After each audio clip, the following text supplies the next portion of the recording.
Hello and welcome to What Are You Saying? Hashtag Ways, where we talk about topics in the news as it affects us all. I am Sayome Sally, and today, Glory and I are in studio. Hello, lady. Hello, The hello. one that had cold feet last week. Let's not even talk about that. I will not go talk about We're it. trying to avoid some national issues. How are you? How was your week?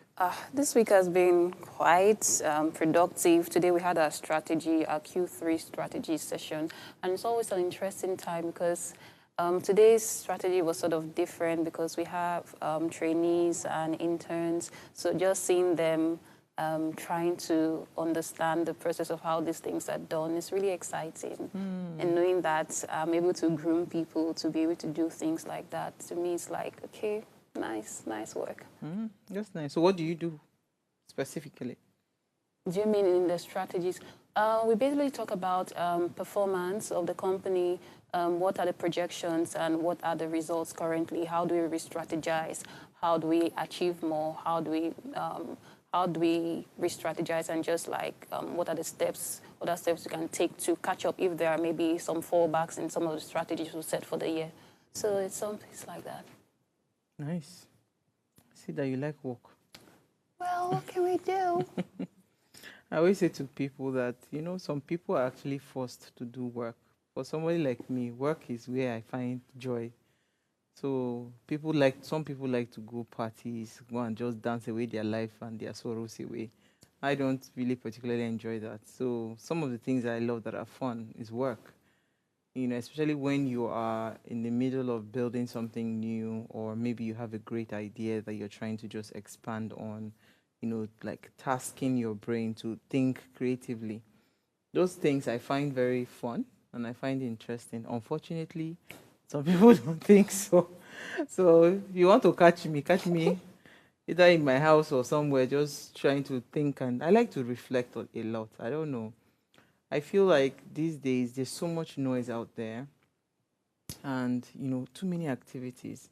Like, I mean, every time there's some people you call every time they're in one event or the other. When do you have time to even think? But you know the funny thing, right after the strategy, we had a session for work-life balance, even though the facilitator said it's work-life harmony. They no longer call it Yeah, balance. there's no So he balance said, anywhere. like, just like you like work, and you're like, why do people go out and party? To them, they're like, why do you like work? So that's the balance for them after they're working.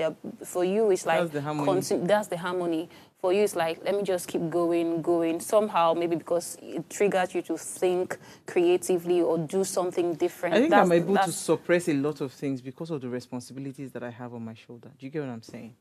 I can't be just careless or reckless when I know that I have a lot of things that I need to pursue. Do you get my point? So I don't know how, for instance, I have something pending to do and I'll be partying somewhere. It's not possible.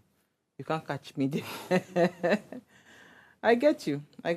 There's the balance, right? But I feel like sometimes it's too much. It's too much. I feel so. Even me for work too, I feel work is too much. So sometimes I just intentionally shut down. Like these days, I take out time, if not because I started my MBA. Normally, my weekends, I just take out time to just sleep and rest, right? But because of classes now, I have to be in class from 10 a.m. till like 5, 6 p.m. Oh, shit. It's not a small thing. I don't know who sent me work, but we are here. We say we want to collect double degree by next year. Just well. All right. If you're yet to subscribe to our YouTube channel, it's at Official Upgrade TV. Click on the subscribe button and, go there, like, share, invite your families and friends to watch and follow the conversation. Now, tonight, we're having a conversation around what the World Bank had said, or their representative has said. That it says Nigeria requires 15 years to be economically stable. And here's what we found as today's quote. It says, focusing solely on growth acceleration is not enough. It is key to ensure that growth is inclusive, empowering all citizens to participate in and benefit from the development process. And I think this is really apt, in line with that 15-year, what's it called, projections that have been made. All right, so I would have all of that, and we have a guest that will be joining us much later to have this conversation. But first, let's run off on a break, and we'll be back to discuss what we found in the news.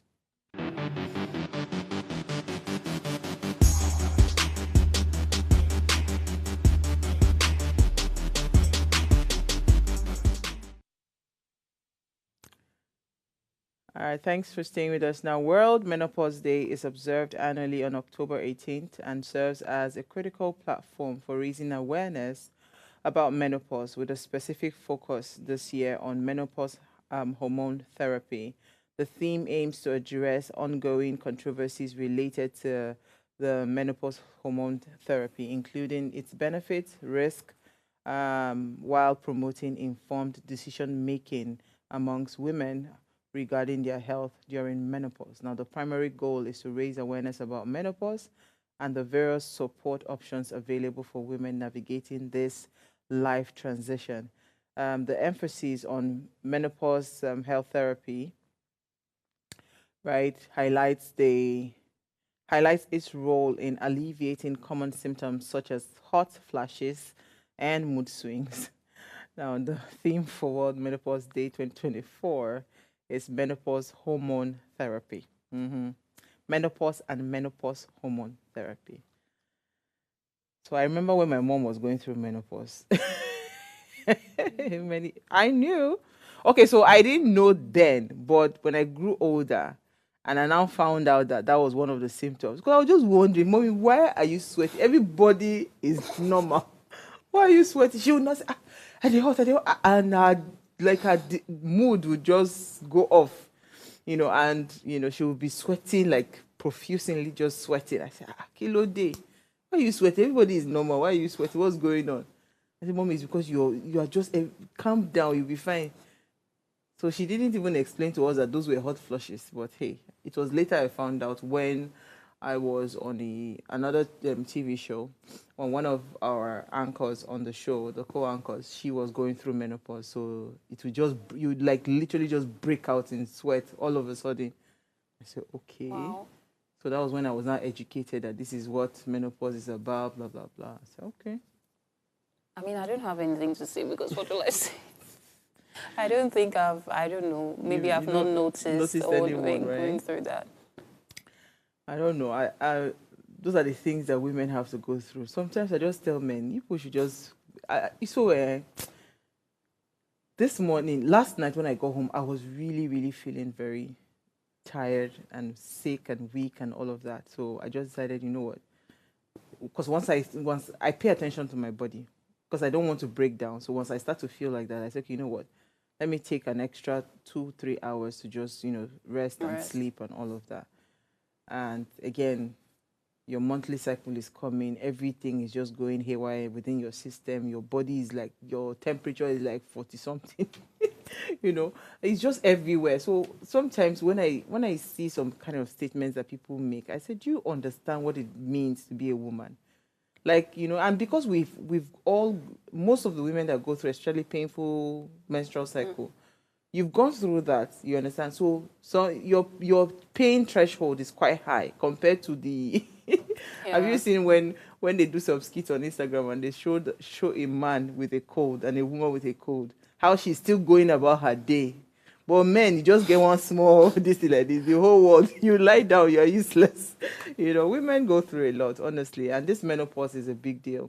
I think we should even bring someone to talk about it next week, because I think it's something that is worth, having that conversation, so that when you see people around you, don't just say, oh, it might just be that, these are hormones. Because even with your monthly cycle, you go through those hormonal, what's it called, those mood swings and all of that. Yeah, so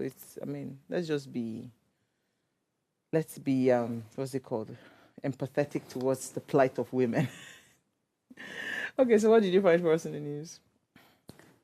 My what's in the news is about the current Nigerian situation, which is no longer news today. It reads that the World Bank has released the Nigerian Development Update Report, offering a bleak outlook on poverty in Nigeria, as it stated that over 129 million Nigerians now live below the national poverty line. It released the report on Thursday in Abuja as Nigerians lamented the worsening hunger nationwide and wondered when the country's ballooning rate of inflation would slow down. The global financial bodies report revealed that over 29 million Nigerians who now live below the national poverty line represented a sharp rise from 40.1% in 2018 to 56% in 2024. The World Bank reports reads, okay, that's just about it. I mean, it's still in line with, well, sort of a little in line with what we are talking about tonight. It's just still to, it's no news. Of course, fuel price has gone up again. Of course, that will have a ripple effect on everything, transportation and all of that. And the question I have tonight is there really light at the end of the tunnel? So even so, just to take up from where you stopped, my story is quite also somewhat related. 85,000 naira minimum wage insufficient for Lagos workers need, and this was coming from Road Viber. So the governor of Lagos State had granted an interview to Channels Television where he talked about how they have raised the minimum wage to 85,000 naira.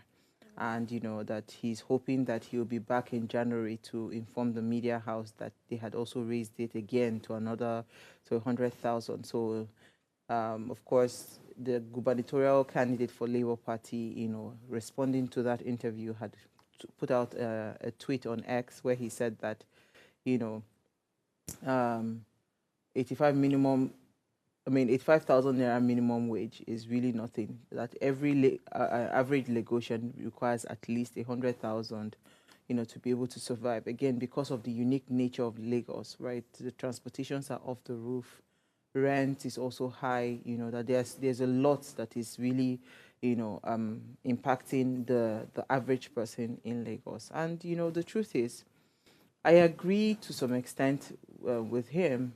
And, but beyond just the money, what I would like to add to that, beyond just increasing the wage, because, okay, look at it, for instance, now. You've spent a lot of money to fill your tank, and you then spend hours in traffic, wasting that fuel, just being in traffic. So I get it that there's the monetary part of the things, but imagine if we could just imagine a more efficient state where the road networks are way better, that everything is kind of like working. So even if you had a little money, you'll be able to plan around the resources that you have. So it's beyond just saying that I want to increase the minimum wage to 100,000 naira. Why don't we start to look at what are the things that zaps the money from the people? Now, the people that are putting things in the stores, most of them, when they go to buy the thing, because of the cost of transportation, and because of the bad roads, most of these transporters would increase the money. You understand? Yeah. So everything, bottom line, is affecting the common person, because if the guys go to the market to buy the things, by the time they put it on their shelves or wherever they shade it, they would have to have effective transportation. I don't have to drive my car. If there was a train from my junction to this place, because it's a straight road, I would rather jump on the train than drive, because it's cheaper for me. Do you get what I'm saying? There's just so many things that can be thought through. You understand? That just helps to make life a lot more easier. So beyond the money, His Excellency, the Governor of Lagos State, let us start to look at effective ways to make living better in Lagos. So our road networks have to be better, right? We have to make sure that, certain things that causes the high inflationary, what's it called, systems that we're seeing, is brought down. I think that would help. I don't know. It will help beyond just, because no matter how you increase the money, I'm telling you now, some people, even if it is 1 million you give them per month, it's still not going to be enough if they put the costs together. Yeah. Somebody should be able to afford a house around where they live. You understand? Let there be low cost housing. If you can mandate maybe the real estate guys, you know what? If you build all these your expensive houses, you must build like you understand? They do that in some other places. All right, we'll take a break. When we come back from that break, we will have the conversation for today. Stay with us. We'll be right back.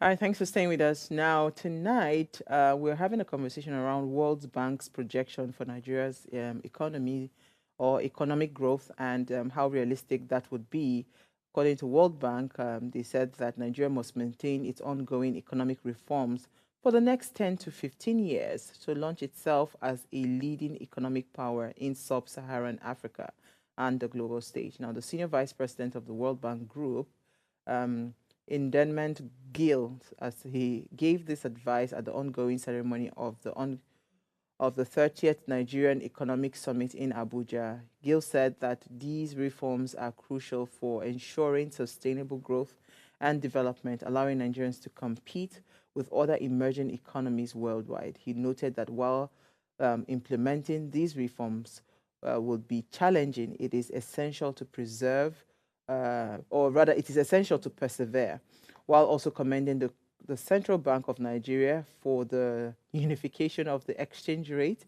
Gill called on the federal government to provide cost-effective safety nets to protect the most vulnerable people from the harsh impact of these reforms. Now, to analyze these projections and its, whether it is achievable, we have with us, what's his name now?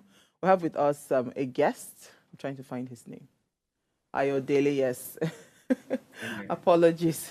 Now he's a reputable financial analyst and he's joined us live via Zoom. Thank you so much, Ayodele, for joining us this evening.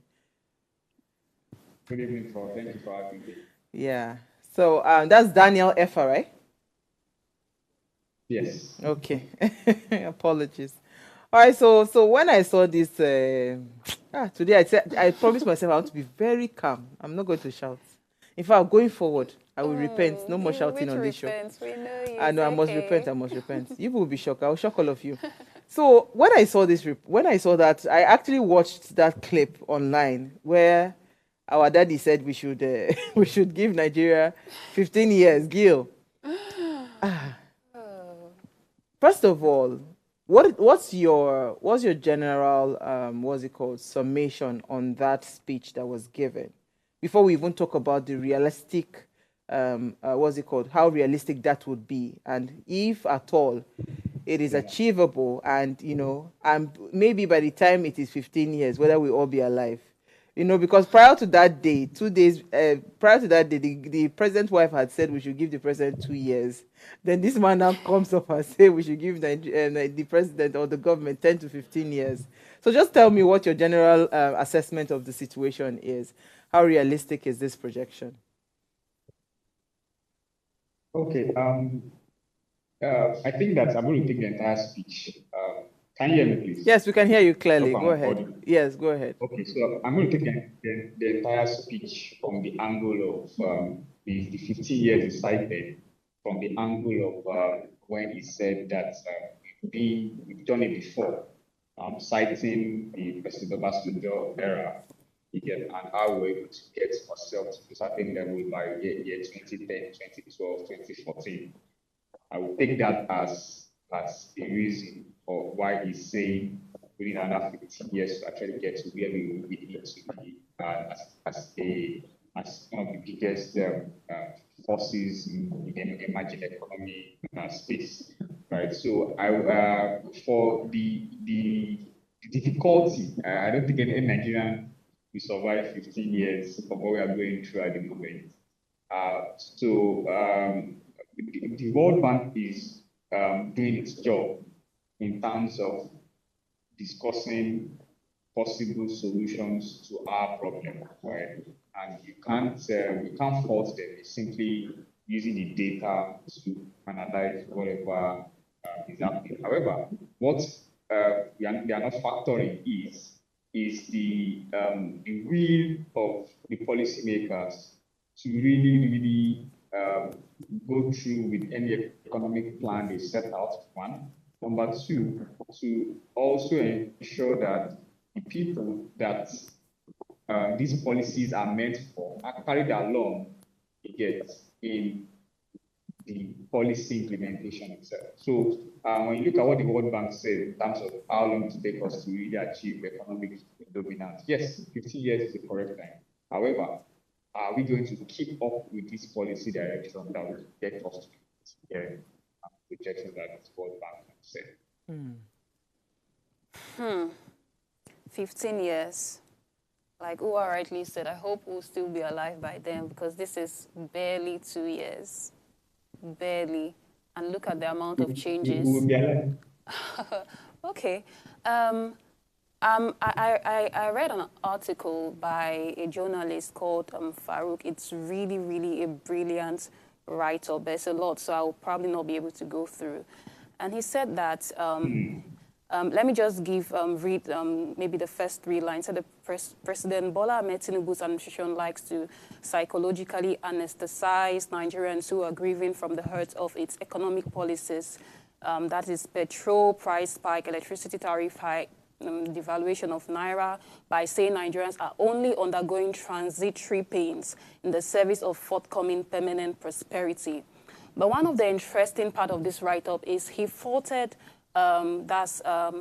IMF and saying that some of the economic reforms they've preached to most developing economies have over time not really yielded the sort of results which these economies were expecting. He cited some references, some of the references he made started way back in 1986, right up to 1993, where he talked about Babangida's regime, where some of these reforms were implemented and still there was really no progress. He also went ahead to describe when it comes to other nations like Latin America, who also tried some of these policies like devaluation and privatization of some of the government parastatals and all of that. So he now said that given some of the outcome of implementing these reforms in the past, what's the guarantee that this is truly going to work? Because, I mean, history has shown it that some of these reforms do not really yield the sort of result, the economic progress we're looking at. He cited also another example of a nation that did not follow the IMF advice. Let me get the name. That is Malaysia. So he said, Malaysia during that period also did not follow the IMF advice, and part of the reason the president of Malaysia gave was that he is not an economist, so he's working with common sense, and he analyzed by saying common sense worked for Malaysia, who did not follow the route of devaluation, removal of subsidy, and all of that. So what's the guarantee that all of these reforms which is being preached by IMF and our current administration is trying to pursue is going to give the sort of result? Is there really light at the end of the tunnel after going through this journey of suffering? Okay, this is a very good question. I share in the same sentiment that the journalist who cited, Farouk, I share the same sentiment.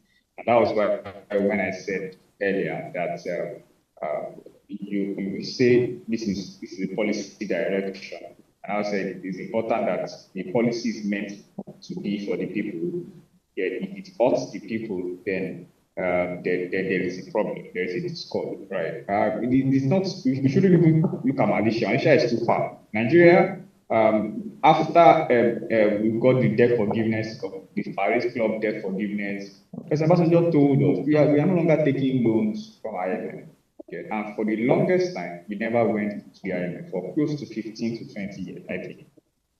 We went back to the IMF during the pandemic. Our first loan to the IMF in the 21st century after the Obasanjo era was that 2020 loan from the IMF. I can't remember the figures now, maybe less than $5 billion, I think.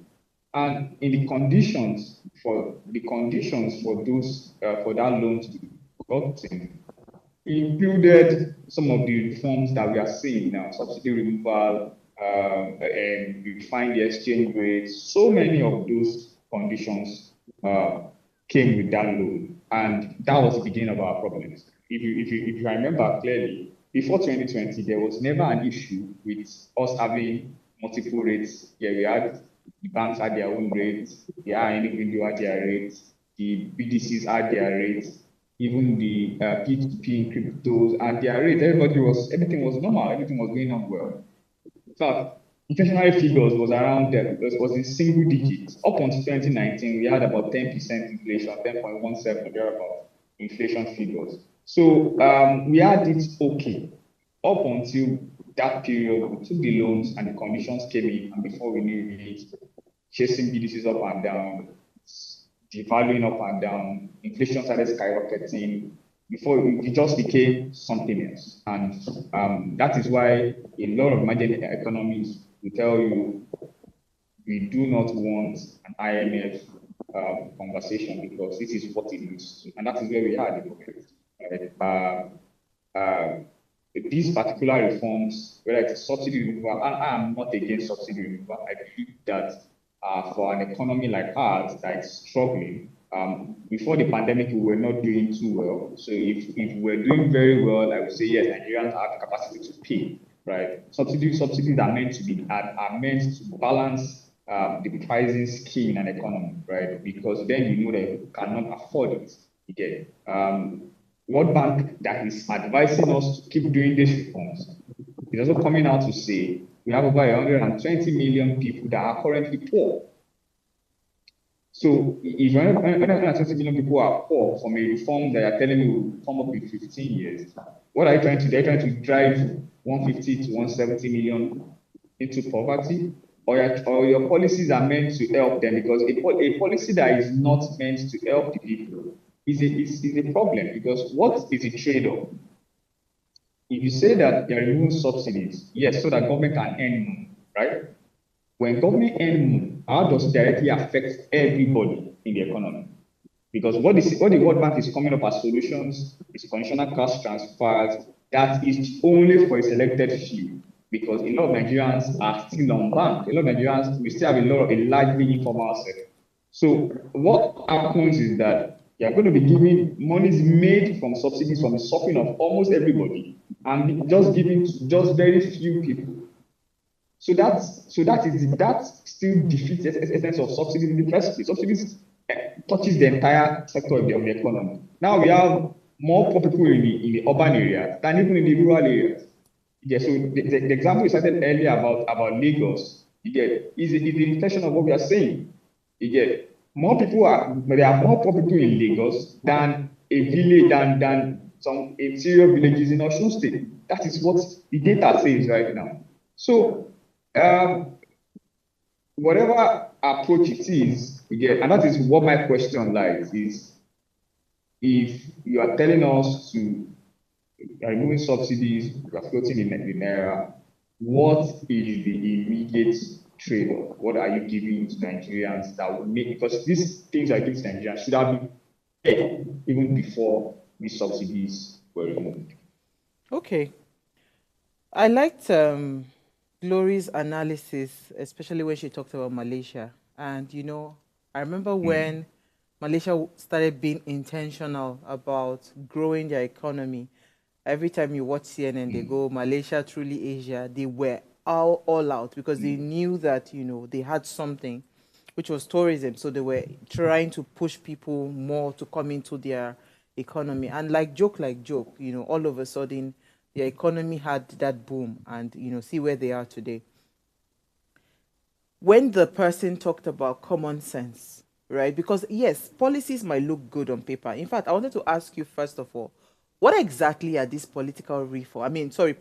Policy reforms. What are the policies that we're working with? Let's be clear. Because I think sometimes even that policy they talk about, some people don't even have clarity what these policies are. If somebody can help us explain it in the layman's term, what exactly are these policies that we are working with? That's number one. Number two, policies can always, we've seen several times in Nigeria, policies look really great on paper, right? But implementing those policies, now it turns out to be completely the opposite, and it does not even go in the direction of what the paper policy looks like, right? So help us break down what exactly are these policies that we're working with, right? And secondly, right, how feasible are these policies? Because can we not also adopt the style where we add human face to it? The other day, I still repeated this thing yesterday. You say you want to give 20 million Nigerians. You want to transfer money to 20 million poor Nigerians. What data are you working with to say, okay, these are the matrices and the parameters for identifying these 20 million homes? You know, how transparent is that process? Because we've seen this thing several times. It happens. Nigeria is such a unique place. This is the country where one man sits on what will feed an entire state. And the person will just sit on the funds and nobody questions it, right? Nobody questions him. Nothing is done. There's so much impunity that is allowed in the country, right? And we see it blaring in the face of people. You know that people are hungry. You're buying cars. Like, does it make any sense? Can you know, at least, even if nobody tells you, right? Shouldn't your common sense tell you that this is not the right time to do certain things that we're seeing you do? So help me make it make sense. What exactly are these policies that we're working with? I share your sentiment, and I think that it's important that for our listeners to understand the whole idea of governance, whether it is macroeconomy, whether it is politics. The idea of government has always been that it's a social contract. I decide to let go of some of my rights, right? Allow you to represent me, right? Allow you to represent me so that you can take care of my welfare. So what I do in turn is that I will pay you taxes again, then you decide for me in terms of welfare. That is the whole idea, right? So anything that goes outside of that defeats the purpose, right? That is why the core essence of whether it is a monetary policy, whether it is fiscal policy, is to drive down inflation, to ensure price stability, and to reduce poverty. Because anything that goes beyond that, anything that goes outside of that, is just plenty talk, right? And that is where your question, where you asked me about what policies. I've also asked the same questions a couple of times, in the sense that prices, right? Reducing poverty, unemployment, price stability, all ties to inflation, all ties to your people's capacity to buy and for them to live their day-to-day life. Apart from security, there's also another aspect of that conversation, right? So when you come up and say, yes, we want to take Nigeria to the next level economically, what are you trying to say? You're saying that we want to get to a Nigeria whereby a lot of Nigerians have jobs, prices, inflation is at the barest minimum where people can afford to buy, to live to live again happily, right? And want a country whereby there is economic growth. Now, what were the problems that government met? Government us at the point where we're in a fiscal mess. Fiscal mess meant that we are in so much debt that we needed to begin to evaluate what made us spend so much, yet we didn't have so much. And one of that conversation was subsidies. And this is my issue. I felt like subsidies of all the over 70 trillion that the last government killed, subsidy payment was the only thing that we can point at Nigerians that we enjoyed. Buying petrol at 190. Of course, people argue that there are other petroleum products that affect the Nigerian economy, why only petrol. But that was what was common to everybody. No electricity, a business owner can buy petrol and put on his gen and run his business. All right, cars use petrol. So that was the conversation, and it was gulping almost an average of 5 trillion on a yearly basis, right? And as someone that is in a space where you solve problems scientifically, identifying the problems, looking at alternatives, and making a decision, we were expecting an evaluation of the subsidy regime. What is gulping 4 trillion annually? What exactly is are the subsidies being paid that made us to continue to get that kind of amount? And one of the conversations from the NNPC was that we consume over 50 million liters on a day-to-day basis. How was this figures calculated? It simply said people that the number of tankers that lift fuel from the depot is the basis of the calculation. Then we now ask ourselves, is it that as tankers lifting fuel from the depot, they get to the finish and it is sold every day, right? Okay, that was a question, but nobody was ready to answer. The president just came up and said, subsidy is gone because, of course, World Bank we need to get more loans from World Bank, let's get more loans from the IMF.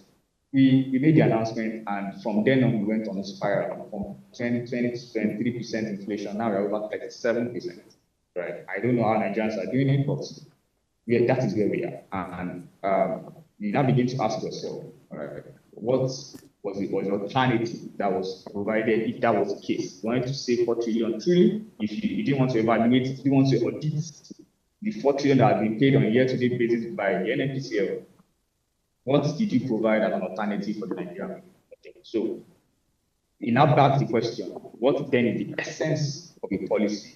If it is just for you to save money, and talking about saving money, for the first 3 months of that announcement, we saved over 2 trillion that was almost spent immediately on supplementary budget, buying yachts, buying cars, refurbishing baby houses. So at the end of the day, what I said from the beginning about the social contract, where Nigerians are giving you the power to make decisions on their purpose, is being defeated because you're telling me that there is a future ahead of me that I most likely will not see because hunger and economic difficulty will not make me get there. So I don't know. So that is why the idea of policy is what I keep asking. Is policy meant to be just an announcement of changes in prices, or structural that involves everybody being carried along, everybody seeing what we are suffering for? Yeah. So, for example, if they're going to make an announcement like that, it should have been, okay, yes, we've created this alternative on ground for Nigerians. So when we are removing this subsidy, this is what you'll be enjoying. Up until now, we are still struggling to import food in their numbers, because we know one of the major factors of inflation right now is food inflation. So we are struggling when it comes to things that benefit the people, but we are so fast when it comes to things that will make government more money. Okay, thank you for that. Because based on what you said, if you say policies are meant to drive down inflation and reduce poverty, it means that our policies have failed. We'll take a break. When we come back from that break, we'll continue the conversation. Stay with us.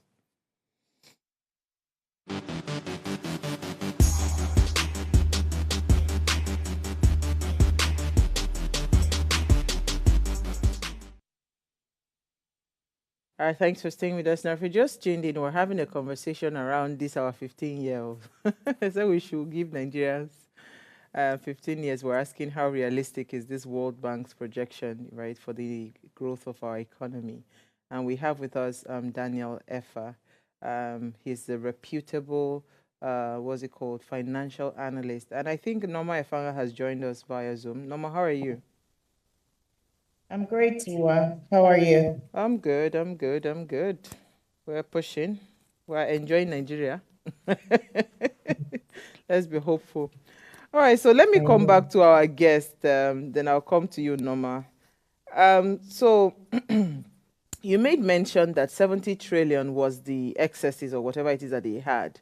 You know, these things with finances, I'm not so great, and I'm very, very quick to admit that these are the finance people, are not dead here.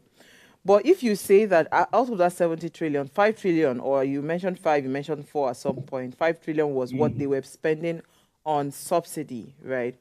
First of all, I've always questioned why we have a very shroudy, very shroudy approach when it comes to anything around the petroleum sector in Nigeria. It just seems like some people have just decided to be very, very, to rip the country, and they are refusing. Like, we have very strong holds in that sector, right?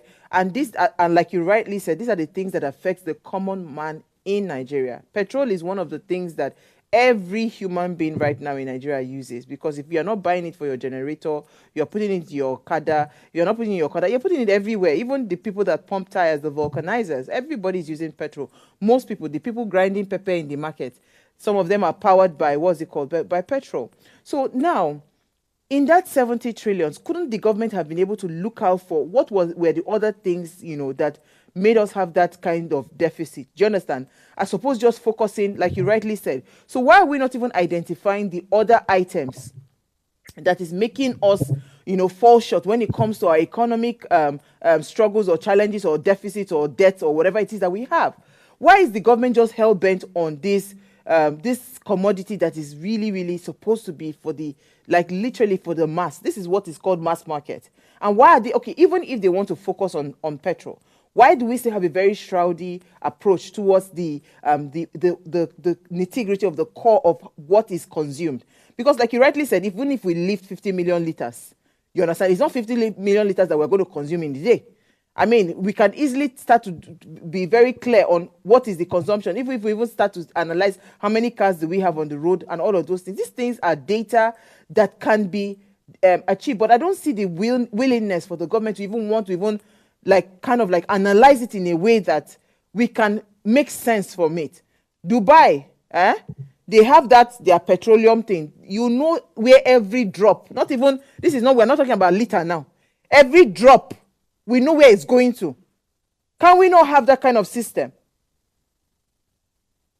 Okay, so very good question. I think that this is the exact conversation that I feel that even the major players, stakeholders involved in the economy should be asking, because this is what corruption does. Corruption makes it difficult for normal 1+1 to be 2. So no matter how much you do, you just realize that 1+1 is never 2. You get, because I feel that the major things that relates to us as individuals in terms of our economy as a whole is, we talk about petrol, which is energy, we talk about electricity. Those two, they will tell you there is subsidies on them. You never know the exact amount. You never get the exact figures, because somehow there is inefficiencies happening in between, right? Because what we are not the only country that does subsidies. Even when Russia and Ukraine crisis happened, a lot of countries in Europe had to push one from subsidy or the other. Even the US had to do one subsidy or the other, particularly for farmers. So because it's important that you drive down prices. It is a key function of government, right? So how you do it is the next conversation. It has to be systematic. Systematic means data-driven. You get our subsidy payments, you get at the point of disbursing to tanker is a very wrong approach. It should be at the point of sale. It should be at the point where every Nigerian gets 1 liter from the pump. That way, it is easier for you to ascertain how many of these liters were consumed. You get that way, you can even, that is number one. Number two, all along we had subsidies, we didn't know the exact amount being paid as subsidies. We never knew. All we had was marketers to come up with and say it is 500 today, and now one comes and says it's 700 today, and now one comes and says it's 1,000 tomorrow. You get, so for the longest time we never knew. You get, so we just get figures, and that is what inefficiency does. So assuming the minute you have a transparent sector, it is easier for you to say this is how much it is. So the government can come up and say, for this next 3 months, we are seeing what the economic trajectory is looking like. We are going to be pushing subsidies on 200 naira, 10 naira per liter on each liter being consumed, and you easily ascertain the figure, which is easier. If we get our figures right, I can bet you, based on what we consume as a country, since that price was moved from 190 to about 600, I can bet you we don't do up to 20 million liters in the pound. Multiply that, if you do a 50% partial subsidies, you won't be spending up to 1.5 trillion naira as a country on subsidy payment annually, right? But because we don't want to do that, that is why every of those major developmental bodies just tell you, remove it entirely, so that there won't be any need for you to spend anything. But for Nigerians, that is the only respite we have from government in the longest time. For the past couple of years, Nigerians have resulted to becoming so much self-employed than really getting employment from the economy. We saw data come out from the NBA that says a lot of Nigerians are self-employed than people that are actually employed. Right? And I can tell you that figure, that's 3.7 figure, 4% inflation, unemployment figure is even wrong, because a lot of Nigerians are unemployed in the standard of ILO is unemployment. So there is so many issues, of which the only thing that is the respite is subsidy payment. Yes, should we continue subsidy because we can't ascertain figures? I don't think we should keep wasting money. But at the same time, if you don't create an alternative, that is why you are there. Your job as the But policy they will maker is tell to you solve that, problems, right? So, Daniel, they will tell you that they've created CNG. But let me yes. let Norma come in. CNG is supposed to be the alternative that they've created. We didn't even touch on all the portfolio companies that they were paying subsidy to. But let's leave that matter aside. Norma, please come in. Thank you, Daniel. I mean, from what you've said so far, I can hear you talking about data-driven systems. You've talked about communication channels. You've talked about transparency. I want to ask, what can the leadership of the country readily begin to do? Because this is a clear case of a failed system. What are like ready steps that you could suggest now that the government begin to employ towards this crisis that is on our hands? I think first things first is that we need to understand that Nigerian people cannot pay 1,000 naira for fuel. It is not possible. It is not just going to drive people to more poverty, it's going to almost cripple the economy. The economy, we are growing at a 3% rate for the moment. That figure might reduce when the next data comes out. Right now, we are having one of the highest interest rates we've had in the longest time. So businesses are collapsing on a day-to-day basis. So first things first, energy and food security are core of any economy. That is why they form part of the headline inflation, right?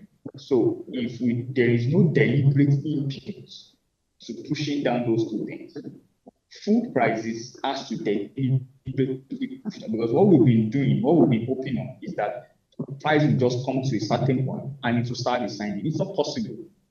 Are you telling me someone that its cost of production to produce gari is about maybe 10,000 again? Are you telling me because you get to a point nobody's buying again, it starts selling for 2,000? It's not possible, right? So we need to deliberately pinch that problem, which is interest rates needs to stop increasing. The CBN is not going anywhere by keep giving us more interest rate.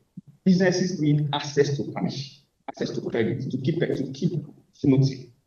We need to start importing food in their numbers. In fact, I call it a state of emergency because it is that expensive. Prices needs to crash for at least 2 quarters, 6 months, for you to be able to say whenever you're trying to do, it will work. Because then, if Nigerians can eat, forget about giving them free money. If you give someone 50,000 naira now, what will you do in the market? Within a couple of days, it is off. So Nigerians need either you raise their income to meet with the prices, or you bring down the prices to meet with their income. We only did about maybe double of minimum wage, which most of the state governments have not even started implementing, which they will not, some of them will not even implement. We just see Lagos coming up with 80,000, that should probably be around 20,000. You get, so if you don't bring down the prices, if you don't take their wages up, you must bring down the price. That is what the example the World Bank was citing. Exactly what the World Bank was citing in 2000 during the Obasanjo era. Was the Obasanjo deliberately increase the salaries of public servants by almost more than triple. In fact, we started seeing teachers owning cars. That period, that was what helped with the old reforms to make a lot of sense. So that's why I'm like, these policies that we're seeing are policies are just merely announcement. Policies is meant to have structure. It's meant to have the end game, which includes carrying the people whom the policies are meant for along. I was just going to say to Daniel, even at this rate, it's not just to bring down the income. I mean, bring up the income to this. It's both that needs to happen. So because if you bring up the income, right? Look at what Lagos State is saying. They want to bring to 85,000. Really, how sustainable is 85,000 to the current things? By the time you pay transport, pay housing, pay everything, the money is gone. But let me come to you, Glory. You have to do both. Okay. So many questions here, but I'll have keep like 3 minutes. So I would like to know, where do you see Nigeria in the next 10 to 5 years if we continue with this trajectory?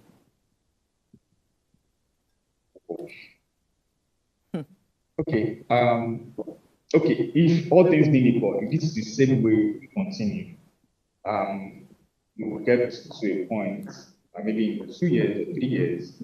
We were less than about 80 million people were poor in the last maybe 12 months. Now it's over 120 million people are poor. So we are almost not having a middle class anymore.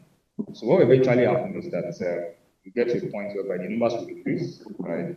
And if there is no solution in sight, um, we will keep getting to a point whereby inflation will probably hit 45%, 50%. That is what this particular approach looks like. However, there's still some sort of hope in terms of we've seen some interventions here and there, cash transfers, we're seeing CNG buses, which I feel that should be more holistic. I feel that it should be really free, yeah, not do now and pay later. Food importation should have started already.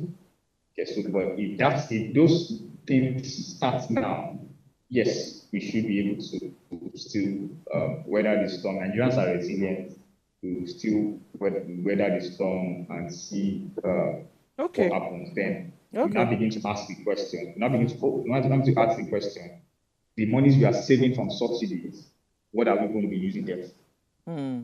Okay, Norma, because we've run out of time, we'll just take a comment. So we have a comment from our regular fan, Daniel Ilu. He said, good evening, my beautiful sisters of what are you saying? Nigeria's economy, how realistic is the World Bank's projection?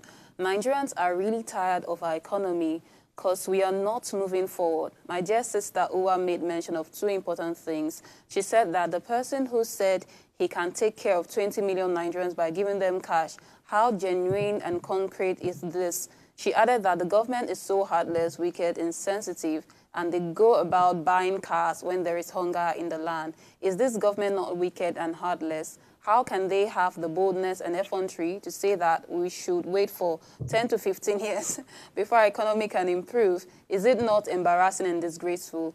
We claim that we are the giant of Africa and all these things are happening. God will help us in Jesus' name. Amen. This was not rich prayer. Norma, quickly, you have a minute. To make a comment or? No, just your final thoughts quickly. Well, I mean, from what Daniel is saying, we are at a crisis mode in Nigeria. We need specific, measurable goals. We need something that is targeted for us to be able to get out of this mess. And I really, it's like a cry out to the government, because these are the people who are responsible for the future of Nigeria. So we need our leadership to step up and to begin to put in actionable goals that can bring us out of this crisis. Okay, Daniel, so I'll give you the floor for your final thoughts in 1 minute, please. For me, final thoughts, I think that solving Nigeria's problem, it's not rocket science. We're not the only country in the world, and we're not the only country that wants to really become great. We just need leaders who take Nigerians as core focus, not themselves basically. Thank you so much. On that note, Glory, you are an accountant. You can give your services to the government. I mean, I'm here for you all, please. That's your job now. You try to bring down cost of, running and everything. And I love what Daniel said. It's not rocket science. We actually have very smart and intelligent people here. And I feel like all this agenda of IMF, maybe focus on your country. We have everything that we need to solve our problem. But hey, who am I? Thank you so much, Daniel. Thank you, Norma, and thank you, Glory. Now, before we go, ensure you follow us on our YouTube channel, subscribe to our channel, like, share, and comment, and share with your families and friends. Don't watch alone. If you missed our quote, here it is again. It says, focusing solely on growth acceleration is not enough. It is key to ensure that growth is inclusive, empowering all citizens to participate in and benefit from the development process. I think this quote is very apt. So let's carry everybody along, and let's be hopeful that, our country will come out of this. We'll see you guys on Monday as we bring another great conversation to your screen.